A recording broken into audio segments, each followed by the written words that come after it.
जन्म कुंडली में द्वितीय भाव अर्थात धन भाव में यदि चंद्रमा हो या फिर अष्टम भाव में शनि हो तो ऐसा व्यक्ति दीर्घायु होता है। बार बार मृत्यु को धता बताकर सकुशल लौट आता है, अपना बाल भी बांका नहीं होने देता है। तो आइए इसका हम लोग विश्लेषण करते हैं। सबसे पहले देखते हैं द्वितीय भाव में चंद्रमा। द्वितीय भाव को धन, वाणी का और परिवार और साथ में मारक भाव भी कहा जाता है। चंद्रमा मन, भावनाओं और सुरक्षा का कारक है। तो इसका प्रभाव यह होता है, जब चंद्रमा द्वितीय भाव में होता है तो वह एक मारक ग्रह की स्थिति में होता है। लेकिन अगर यह शुभ स्थिति में हो, जैसे उच्च का, स्वगृह हो या शुभ दृष्टि में हो, तो यह व्यक्ति को भावात्मक संतुलन, पारिवारिक समर्थन और मानसिक दृढ़ता प्रदान करता है। यह मानसिक दृढ़ता व्यक्ति को कठिन परिस्थितियों में जीवित रहने की शक्ति देती है।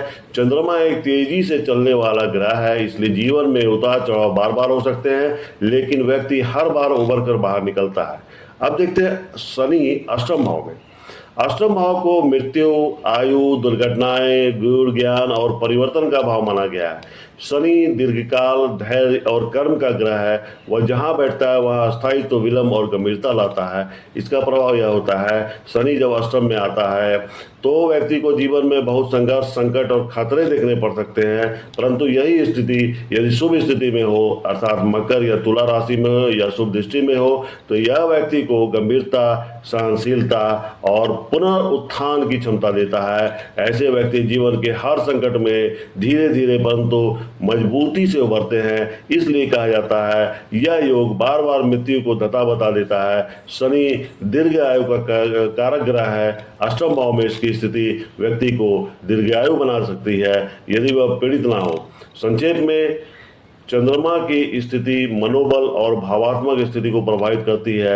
यदि यह स्थिर और शुभ हो तो मानसिक शक्ति बढ़ाती है, जिससे व्यक्ति विपत्ति में भी अडिग रहता है। शनि की स्थिति जीवन में संघर्ष जरूर लाती है, परंतु यह संघर्ष व्यक्ति को तपाकर मजबूत बनाते हैं। जो ना मरे वो निखरता है। इसलिए यह कहना उचित है, ऐसे योगों में व्यक्ति मृत्यु जैसे संकटों से उभरता है, जिससे उसका जीवन काल सामान्य से अधिक हो सकता है, विशेष रूप से यदि अन्य ग्रहों का समर्थन हो। धन्यवाद।